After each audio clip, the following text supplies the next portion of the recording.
알펜라인 이용택자입니다. 오늘 제가 소개해드릴 차는 특별한 차죠. 현대 아반떼 N입니다.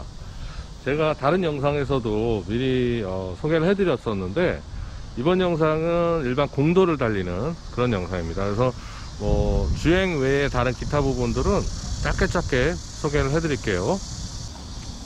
외관이나 기타 다른 여러가지 부분들은 많이 다른 영상에서 보셨을 텐데 그래도 핵심적인 거 몇 가지만 말씀을 드리면, 일반 아반떼 N과 좀 다른 거는 바로 이 부분입니다. 그래서 범퍼하고 라디에이터들이 반광 타입입니다.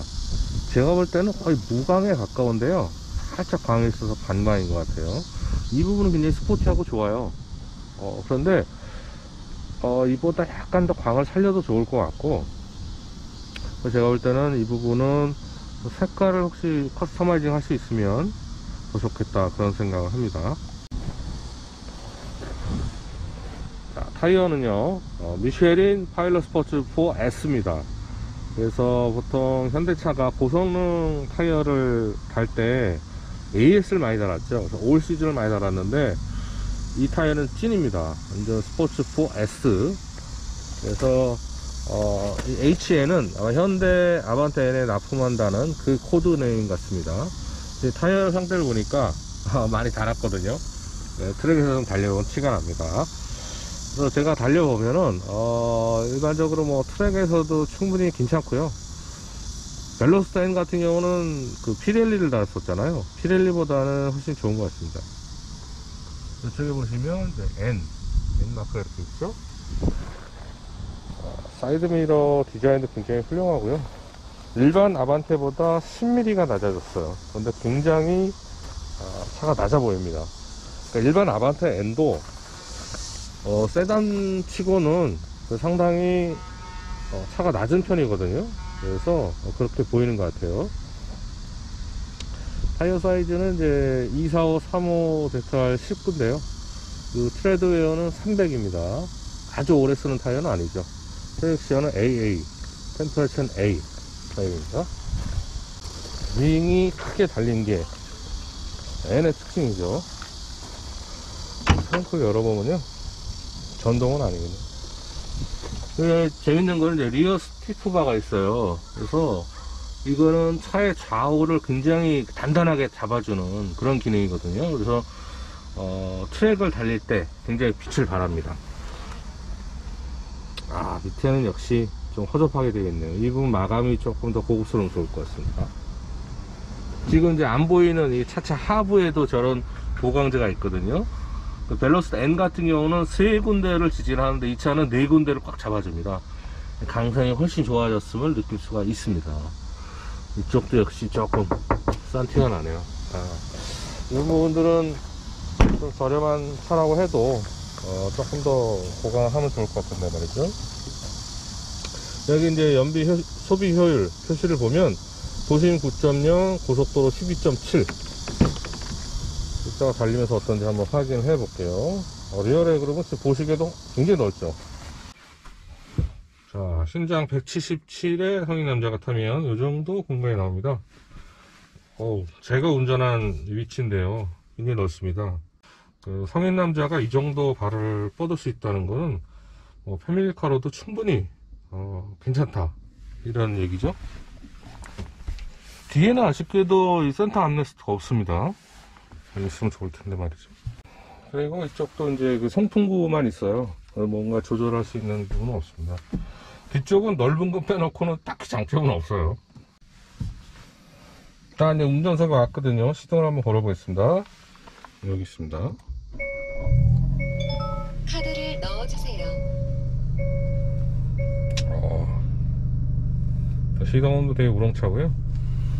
기름을 넣고 나서 지금 연비가 구름이 많고 체크 기온은 29도예요. 네, 주유 후에 연비는 9.3km입니다. 리터당. 자, 보면은 전반적으로 괜찮습니다. 기본 아반떼의 디자인 바탕으로 해서 이 스티어링 휠의 파재감이 굉장히 좋아요. 스티어링 휠 두께도 굉장히 적당하고 패들 시프트의 질감도 아주 좋습니다. 위아래로 길게 이어져 있기 때문에 이렇게 스티어링이 달려있는 타입인데 이 정도면은 코너에서도 위급한 상황에서 변속하는데 전혀 지장이 없을 것 같습니다. N1, N2가 있잖아요. 그래서 이거는 이제 일반 모드에서 바로 N으로 진입할 수 있는 거고, 이쪽은 이제 커스텀 모드로 이렇게 설정을 해서 그쪽으로 바로 갈 수 있는 거고요. N 그린 시프트 버튼, 이거는 이제 누르게 되면 20초간 10마력 올려줍니다. 그러니까 이 차가 280마력인데 290마력까지 뽑아낼 수가 있는 거예요. 이 차에서 조금 아쉬운 거는요, 이 부분 보이시죠? 껐덕껐덕한데 유격이 있어요. 보세요. 그래서 이게 좀 아쉽습니다. 이렇게 긴 디자인, 길게 뭔가 이어져 있는 디자인은 이게 꽉 잡아주지 않으면은 이런 현상이 나타나거든요. 지금 이 계기반도 약간 껐덕껐덕 하거든요. 그래서 확실하게 고정시켜주는 그런 부분이 필요할 것 같고요. 그리고 이제 이 부분을 일반 아반떼에서 궁금해 하셨는데, N9에서는 여기 드라이빙 모드가 있었죠. 근데 N에서는 또 빠졌습니다.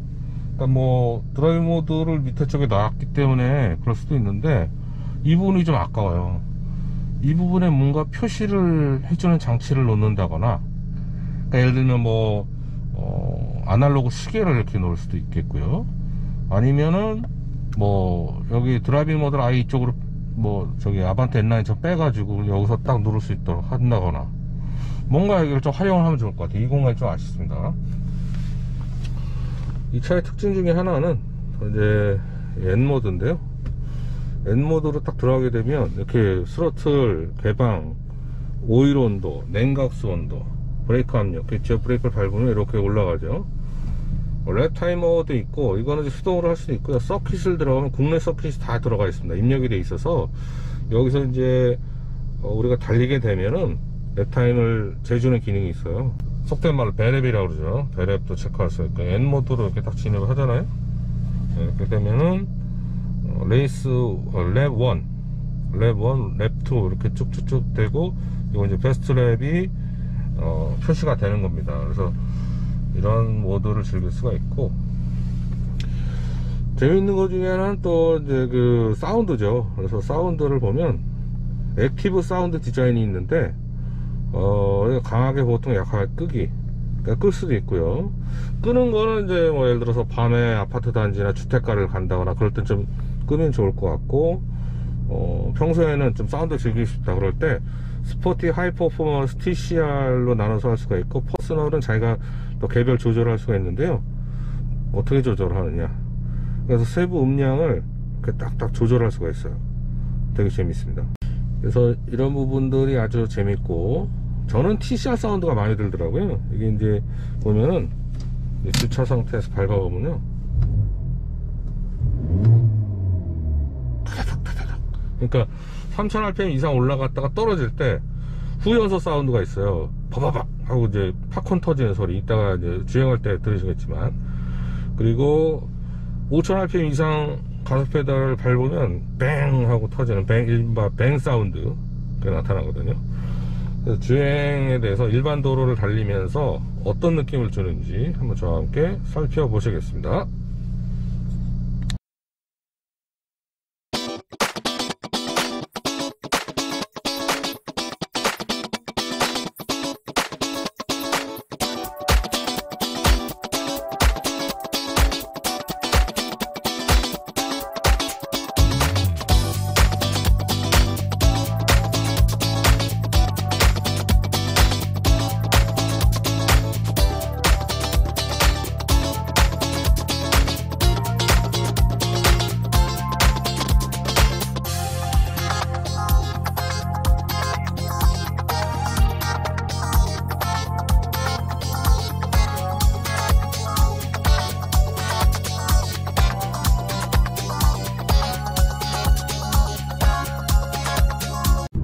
자, 이제 일반 도로 주행을 시작을 했습니다.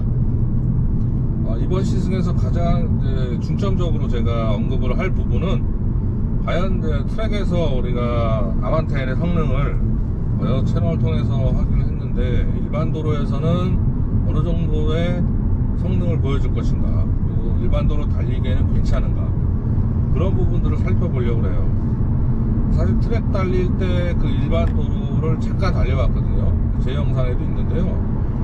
굉장히 놀라웠습니다. 일단 뭐가 놀라웠냐면 예전에 벨로스터부터 해서 현대차가 독특한 차를 많이 만들었잖아요. 그래서 벨로스터 1세대는 터보도 나왔었고, 그런데 현대차가 약간 실수한 것은 그 벨로스터 1세대 터보 같은 경우는 엔진은 강력한데 서스펜션 세팅이 뭔가 좀 어설펐습니다. 그래서 차가 좀 너무 통통 튀는 그런 느낌이 들어서 일반 도로 달리기 굉장히 불편한 느낌이었고요. 올해 4월인가 나왔던 코나 N이 있었죠. 그 코나 N 같은 경우도 제가 시승 때 언급을 했는데 굉장히 그 소형 SUV에서 고성능 모델을 시도하는 것 자체는 좋은데 일반도로 달리기에는 조금 불편한 느낌이 있었습니다. 그런 부분들이 좀 아쉬웠다, 이렇게 말씀을 드릴 수가 있겠고, 그런 반면에 이 아반떼 N 같은 경우는요, 일반도로에서 지금 굉장히 좋습니다. 그러니까 일반도로 달릴 때 에코모드나 노멀모드로 달리면 그냥 일반 세단하고 뭐 거의 비슷해요. 그래서 사운드도 키우지만 않으면 일반 세단처럼 부드럽고 조용하고 승차감도 말랑말랑. 반면에 이제 스포츠 모드나 N 모드로 달리면요, 차가 완전히 달라집니다. 그래서 뭐 180도 바뀌는 그런 모습을 보여주기 때문에 굉장히 훌륭합니다. 연비 같은 경우는 지금 이제 주유후에 8.9가 찍히니까 달리면서 계속 좀 떨어지고 있죠. 떨어지고 있는데 인증 연비가 이제 도심에서 9km대고 고속도로에서 12km대니까 그 정도는 뭐 충분히 나올 것 같아요. 고속도로에서는 아마 정속주행을 하면 충분히 그 이상 나오지 않을까. 왜냐하면 이게 이제 8단 DCT인데요, 이 10식 DCT가 세팅이 굉장히 좋습니다. 고성능과 일반 연비주행 다 골고루 아우르는 그런 성능이 있고요. 사실 이제 출력과 토크를 놀리면 변속기가 못 버티는 경우가 있는데 아직까지는 그런 거는 제가 관리를 못하겠습니다. 우선은 한번 드라이빙 모드 한번 바꿔보죠. 스포츠로 바꿨습니다.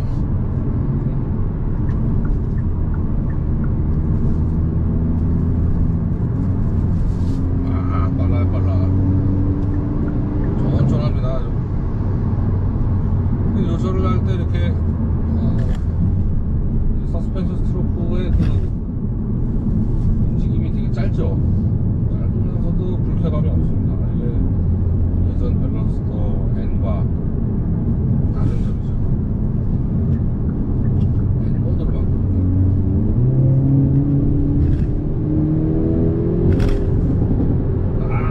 나발총 소리 들리시죠?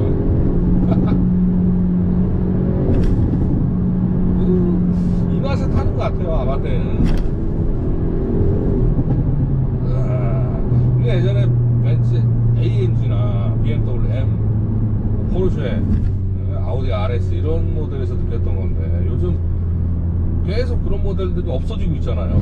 없어지고 있고 뭐 배기가스 규제 때문에 소리도 줄어들고 있고, 그래서 이런 달리는 맛은 한 전기차가 전혀 따라올 수가 없는데 이거 순수한 내연기관 좋아하시는 분들한테 정말 땅입니다.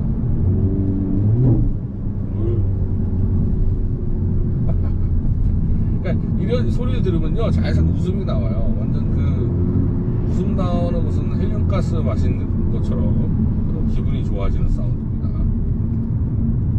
자, 아까 이제 도로에 정차가 됐을 때 제가 평점을 매겨보면요, 디자인은 10점 만점에 9점인데요 아까 말씀드린 이제 앞부분이나 일부 부분에 커스터마이징 부분을 조금 더 확대를 할 수 있으면 더 좋겠다. 다른 부분들은 특별히 아쉬운 건 없습니다. 뒤에 테일램프 쪽이 조금 너무 푹 들어간 느낌이 있긴 있는데 그거는 뭐 개인적인 부분이고 호불호가 좀 갈릴 부분이고, 좋아하시는 분들은 또 되게 좋아하시더라고요. 그래서 그 부분은 뭐 특별히 언급할 게 없을 것 같고, 엔진 성능은 2급에서는 뭐 이 정도면 최고 280마력, 부스트를 쓰면 290마력까지 나올 수가 있는데 정말 좋습니다. 그래서 엔진은 10점 만점 10점입니다. 근데 이 차가 중요한 게 정숙성을 논할 차가 아니잖아요. 그래서 저는 정숙성보다는 이 차의 이제 사운드, 평가를 해보면요, 자, 10점 만점에 9점이 적당할 것 같아요. 1점은 왜 뺐냐면 이 두두둥 하는 사운드가 제 기준에서 조금 더 묵직하면 좋지 않을까. 약간 가벼운 면도 없잖아 보이거든요. 따다당 보다는 우두둥 소리.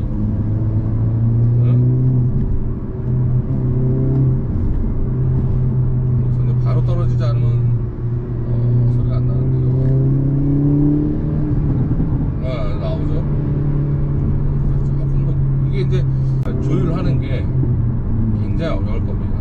누구 입맛에 과연 맞춥니다. 그래서 사실 퍼스널 모드가 있긴 있는데 조금 더 묵직하게 조율하면 어떨까 생각합니다. 승차감은 이제 이 주행 안정성과 같이 평가를 해야 되겠죠. 일반 모드에서는 승차감은 굉장히 좋고요. 그리고 트랙에서도 이 정도면 더 크게 손볼 건 없을 것 같다, 그런 생각이 들 정도로 괜찮습니다. 다만 이제 트랙을 많이 달리신다면 브레이크가 이제 관건이에요. 그래서 브레이크가 조금 밀리는 때가 있는데, 특히 이제 뜨거운 여름날에 계속 반복해서 코너를 달리고, 특히 보조차가 심한 인제 스피디움 같은 데 그런 데 달리다 보면 그럴 때가 있거든요. 제 생각에는 이 고성능 브레이크 팩이 있는데 이걸 조금 더 세분화해서, 예를 들어서 스포츠 브레이크 팩, 그래서 레이스 브레이크 팩, 이렇게 해서 좀 더 세분화하면 좋지 않을까. 왜냐하면 그냥 고성능 브레이크 하면 가격이 확 올라가니까 조금 강화한 스포츠 팩, 그 다음에 좀 더 강화한 레이스 브레이크 팩, 이렇게 하면은 가격 부담도 덜지 않을까, 그런 생각도 해봅니다. 자, 가성비는 어떨까요? 이 차는 가성비를 평가해보면 참 여러가지 얘기가 나오는데요. 기본 가격은 3,200만원대부터 시작을 하죠. 그래서 뭐 카본 패키지, 그 다음에 흡기 패키지, 그 다음에 뭐 모노블록 브레이크 패키지, 이런 거 여러가지 더하면 가격이 쭉쭉쭉 올라갑니다. 그래서 사실은 원하는 걸 다 합치면요 4,600만원대가 돼요. 그래서 레인지가 이제 굉장히 넓으니까 1,400만원 차이가 나는, 이렇게 되는데요. 제 생각에는 조금 이제 경제적으로 빠터다 그러시면은 4천 미만으로도 뭐 세팅을 하셔서 이렇게 충분히 운전의 즐거움을 느끼실 수가 있을 것 같아요. 나중에 이제 뭐 브레이크 강화 패키지나 이런 것은 좀 나중에 추가하는 걸로 하시는 것도 괜찮을 것 같고, 사실 4,600만원대라고 하더라도 수입 고성능 지금 이런 동급의 차가 없기 때문에 굉장히 가성비 좋은 편이죠. 가성비는 10점 만점에 8점이다, 이렇게 할 수가 있겠습니다. 마지막으로 이제 조금 그 현대에 바라고 싶은 것은, 지금 이제 이 앞바퀴 굴린 고성능 차인데요. 현대가 또 4륜구동 기술이 있잖아요. H-트랙이라고. 현대 4륜구동 기술을 활용을 해서 이 차의 4륜구동 버전도 나중에 혹시 추가할 수 있으면 추가하면 더 좋지 않을까. 아무래도 앞바퀴 굴림으로 모든 걸 다 감당하는 것보다는 4륜구동 버전까지 추가를 해서 고성능을 더 맛보도록 하면 조금 더 안정된 그런 주행 감각을 보이지 않을까, 그런 생각을 해봅니다. 자, 이번에 이제 이렇게 아바떼 N의 공부에서 느낌을 짧게 전해드렸는데요. 뭐 너무 길게 말씀드리면 또 지루하실 것 같고, 트랙에서도 제가 좀 달려보고 했기 때문에, 그런 영상도 있기 때문에 일반 도로에서의 느낌대로 말씀드렸습니다. 요약을 하자면은 하여튼 일반 도로에서 괜찮다는 얘기예요. 일반 도로 충분히 타도 괜찮을 만한 아주 좋은 차다, 이렇게 말씀드릴 수가 있겠습니다. 이상 마치겠습니다. 고맙습니다.